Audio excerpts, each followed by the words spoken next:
मैं भी इसी ब्रैकेट में था अक्टूबर के टाइम पे। मुझे ऐसा लग रहा था मेरी एक डिसेंट रैंक आएगी, ऐसी 30-40 हज़ार। बट मैं खुद 99 प्लस परसेंटाइल स्कोर करा। वीडियो शुरू करने से पहले ही एक डिस्क्लेमर दे दूं। ये वीडियो उन बच्चों के लिए है जो इस बार 12th में है या फिर ड्रॉप ईयर में है, यानी कि जो जेई मेंस 2026 देने वाले हैं। जो बच्चे 11th में हैं वो इस वीडियो से जा सकते हैं, उन्हें कुछ इस वीडियो से खास फायदा नहीं होगा। Hello everyone, welcome back to another video. जो लोग ये चैनल पहली बार देख रहे हैं उन्हें मैं बता दूं, मेरा नाम है अतिन और मैं DTU में बीटेक सेकेंड ईयर स्टूडेंट हूँ। आज की वीडियो में हम कोई स्पेसिफिक टॉपिक नहीं कवर करने वाले हैं कि जेई की तैयारी कैसे करें, मॉक टेस्ट कैसे दें, बैकलॉग कैसे कवर करें, 11th बर्बाद हो चुकी है उसको ठीक कैसे करें। बट फिर भी आज का वीडियो थोड़ा खास होने वाला है। आज की वीडियो में मैंने सोचा क्यों ना एक बार, जब जेई 2026 में अब सिर्फ 3 महीने रह गए हैं, हफ्ते 2 हफ्ते में एनटीए की नोटिफिकेशन भी आने ही वाली है, तो क्यों ना उन बच्चों से थोड़ा बात की जाए जिन बच्चों ने जेई की तैयारी तो बड़ी जोरों शोरों से शुरू करी थी, पर जर्नी में आगे आते आते अब थोड़ा भटक से गए हैं। क्यों ना उन्हें एक रियलिटी चेक दिया जाए। तो जैसा कि तुम सब जानते होगे, जेई मेंस 2026 में बहुत ज्यादा टाइम नहीं रह गया है। लमसम लमसम 3 महीने रह गए हैं, जिसमें बीच में अब फेस्टिव सीजन भी आने वाला है। तो अब क्या है, वो बच्चे जो जेई की तैयारी एक साथ शुरू करी थी किसी टाइम पर, उनमें कैटेगराइजेशन होने लगा होगा। कौन सा कैटेगराइजेशन भैया? कुछ वो बच्चे जो टॉप रैंकर्स होने वाले हैं, वो बच्चे जो टॉप 99 परसेंटाइल आएंगे, लाइक टॉप 1% में आएंगे, यानी जिनकी 99 परसेंटाइल से ऊपर आने वाली है। और फिर कुछ वो बच्चे जो थोड़ा मॉडरेट डिसेंट रैंक लाएंगे, और फिर कुछ वो बच्चे जिनकी 4 नंबर के बराबर रैंक आएंगे। अब इन्हीं कैटेगरीज के बच्चों की एक एक करके बात करते हैं। सबसे पहले वो बच्चे जो टॉप परसेंटाइज लेकर आएंगे, जिनका स्कोर बहुत अच्छा जाने वाला है, जिन्हें अभी से लगने लगा है कि उनकी प्रोग्रेशन बहुत अच्छी चल रही है। वो बच्चे जिन्होंने सारे लेक्चर्स फॉलो करे, सारे नोट्स फॉलो करे, प्रॉपर कंसिस्टेंसी मेंटेन करी एटलीस्ट अपने लेक्चर्स और नोट्स में। उसके बाद डीपीपीस करी, क्वेश्चंस करे, जो स्टडी मटेरियल दिया वो करा, जो टीचर्स ने होमवर्क दिया वो भी करा। उसके बाद पीवाईक्यूज करे, अपने मॉक टेस्ट प्रॉपर अच्छे से दिए, और मॉक टेस्ट में जो जो गलतियां करी उन गलतियों को प्रॉपर एनालाइज किया, दोबारा से वो टेस्ट के उन क्वेश्चंस को देखा। यानी प्रॉपर एक सिस्टमेटिक वे में जो जेई की तैयारी होती है, जो ऑलमोस्ट हर जेई का क्रिएटर बताता ही है, या फिर आप जिस भी कोचिंग में होते हैं वहां का टीचर बताता ही है। अगर आपने वो चीज प्रॉपर अच्छे से फॉलो करी, मैं ये नहीं करा आइडल पाथ फॉलो कर लिया, वो तो कोई नहीं कर पाता। बीच में डिफिकल्टीज आई, डिस्ट्रैक्शंस आए, अब डिस्ट्रैक्ट हुए, वापस अपने जेई के आइडल पाथ पे आ गए, बहुत ज्यादा समय वहां बर्बाद नहीं किया। तो कॉन्ग्रेचुलेशन, आपकी तैयारी अच्छी चल रही है, आपको बिल्कुल ऐसे ही तैयारी करते रहना है। अब ये लास्ट लैप है। आपने अप्रैल में तैयारी शुरू की हो या जुलाई में तैयारी शुरू की हो, ऐसे 3-3 महीने का जो लैप होता है ना, अब ये आखिरी लैप है। इस आखिरी लैप में जैसी तैयारी चल रही है, बिल्कुल उसी पेस पे रहना है। ये नहीं कि बहुत धीमी कर देनी है, ये नहीं कि बहुत तेज कर देनी है, एकदम हपड़ सपड़ में सब कुछ करना है, नहीं। आपको जैसा पेस आपका मेंटेन है, बिल्कुल वैसे ही रहना है, बिल्कुल वैसे ही तैयारी करते जाना है। और एंड टाइम पे आते आते आपको बस अपनी क्वेश्चन प्रैक्टिस इंक्रीज कर देनी है। बाकी कॉन्ग्रेचुलेशन, आप बहुत अच्छा करोगे अगर यही चीज आप मेंटेन करते रहे। अब बात करते हैं उस कैटेगरी की जिनकी रैंक आने वाली है फोन नंबर के बराबर, जिनको अभी ऐसा लगता है, यानी कि मेरी नजर में वो लोग जिन्होंने अभी तक तैयारी शुरू ही नहीं की है, जो बस सोच रहे हैं, जिन्होंने तैयारी बहुत पहले शुरू करी थी, सिर्फ बैच ले लिया था या किसी कोचिंग में अपने आप को एनरोल कर लिया था, शुरू के टाइम पे नोट्स बनाए थे, लेक्चर देखे थे, प्रॉपर क्वेश्चंस करे थे, उसके बाद जेई क्या होता है उनका उनके उससे कोई वास्ता नहीं रहा। और अब जब 3 महीने बचे हैं या एनटीए की नोटिफिकेशन आनी शुरू हो रही है, तो उनका मन कर रहा है कि नहीं यार, जेई की तैयारी कर रहे थे हम, तो हमें दोबारा शुरू करनी चाहिए। तो बेसिकली वो बच्चे जो जीरो पर हैं अभी, उनसे मैं कुछ ज्यादा खास नहीं कहूंगा। 3 महीने बचे हैं, वन शॉट देख सकते हो आप, थोड़ा बहुत क्वेश्चन प्रैक्टिस कर सकते हो। रही बात टाइम की, 3 महीने भी टाइम ही होता है।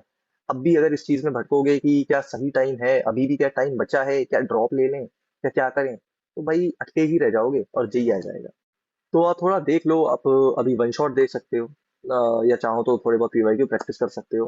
मैं ये झूठा दिलासा नहीं दूंगा कि आप एकदम टॉप रैंक स्कोर कर सकते हो अगर आपने अभी तक कुछ भी शुरू नहीं करा, क्योंकि वाकई जेई में 2026 आप खुद ही सोच के देखो, जो बच्चा अप्रैल से लगा हुआ है, क्या वो डिजर्व नहीं करता टॉप 1000, टॉप 5000 रैंक?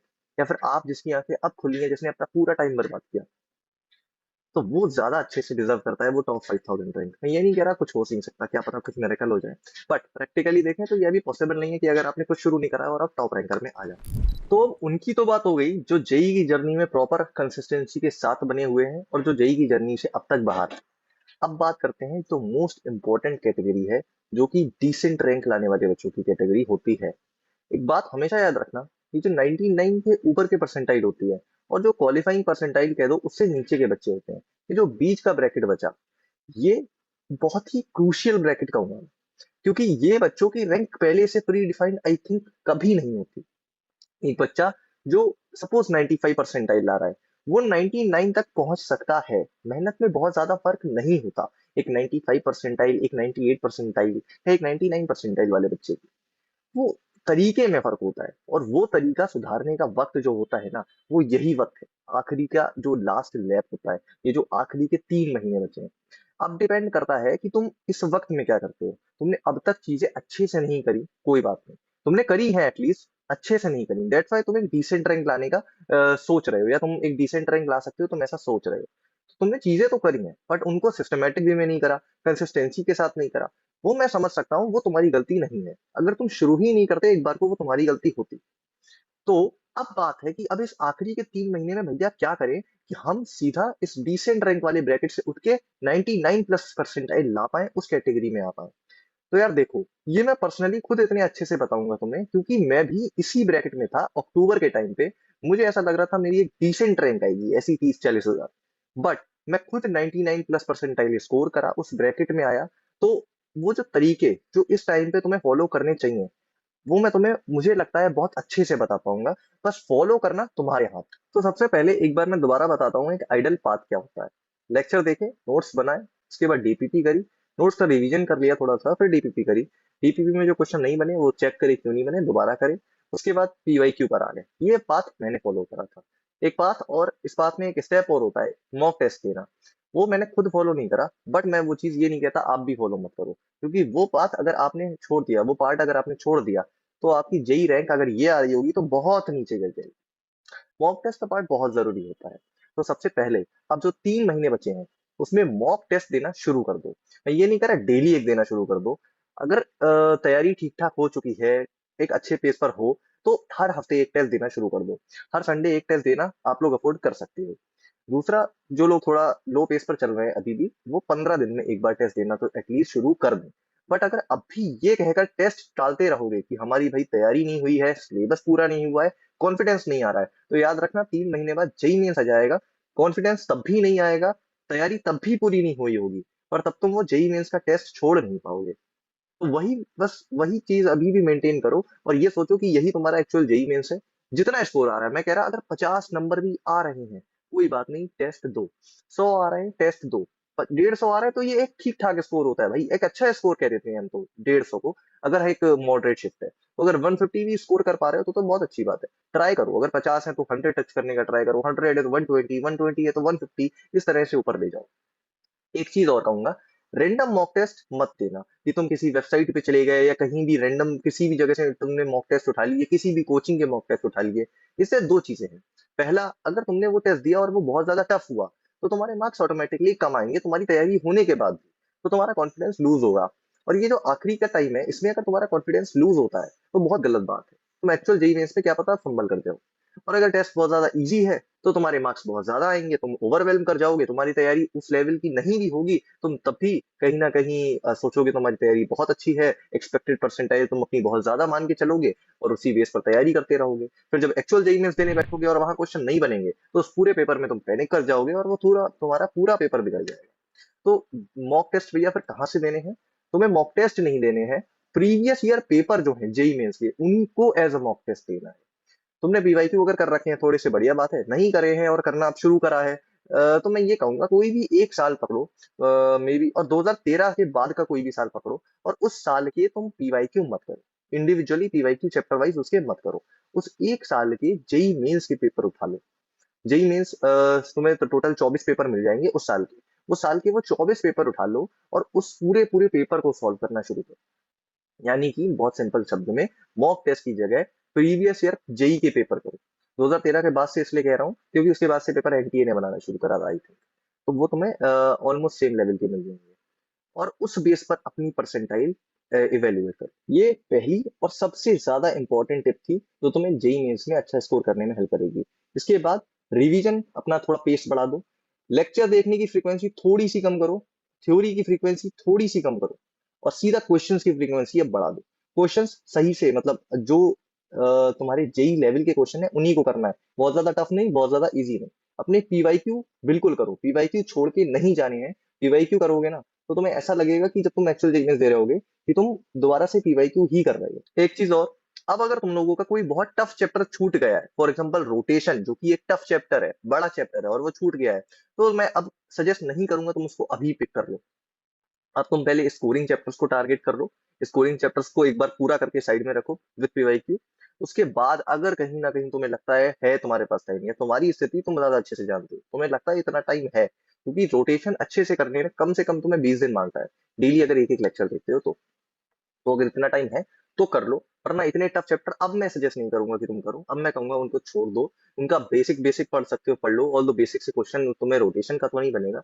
इसी तरह के चैप्टर्स मतलब चाहो तो छोड़ दो, क्योंकि अब उतना टाइम नहीं बचा है, तुम 20 दिन एक चैप्टर में लगा दो जिसमें से सिर्फ एक क्वेश्चन आना है। थोड़ी सी नॉन एकेडमिक टिप्स की बात करें तो भाई, अब जेई मेंस जैसे जैसे पास आ रहा है, सर्दियां भी पास आ रही हैं, अब तुम कोशिश करोगे ज्यादा से ज्यादा सोने की, लेट उठा करोगे।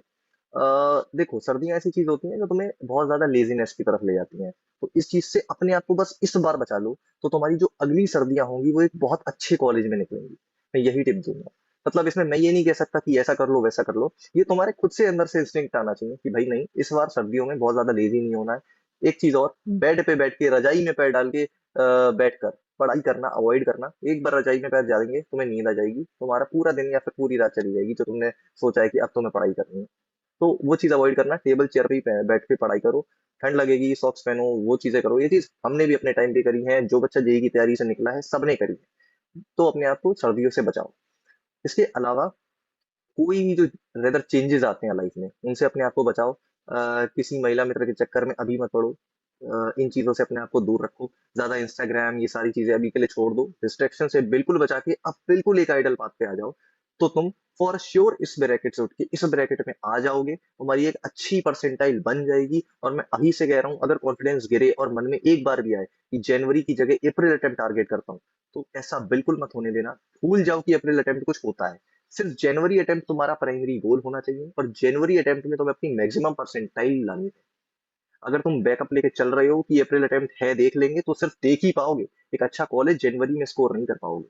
एक अच्छा कॉलेज जनवरी में स्कोर करने के लिए कि एक अच्छा कॉलेज मिल जाए, तुम्हें पूरा का पूरा डेडिकेटेड होना पड़ेगा। अब अगर तुम एक दिन भी और सोचते हो कि भाई अब नहीं, थोड़ा बाद में करेंगे, या अभी भी सीरियस नहीं होते हो, आई एम सॉरी। एक डेढ़ महीने बाद तुम्हें वीडियोस देखनी पड़ रही होंगी कि अब जेई पॉसिबल है। और उसके बाद जब जेई आ ही जाएगा ना, उसके बाद भी तुम वीडियो ही देख रहे होगे किसी ना किसी की कि अभी जेई पॉसिबल है, या लास्ट 7 दिनों में कैसे करें।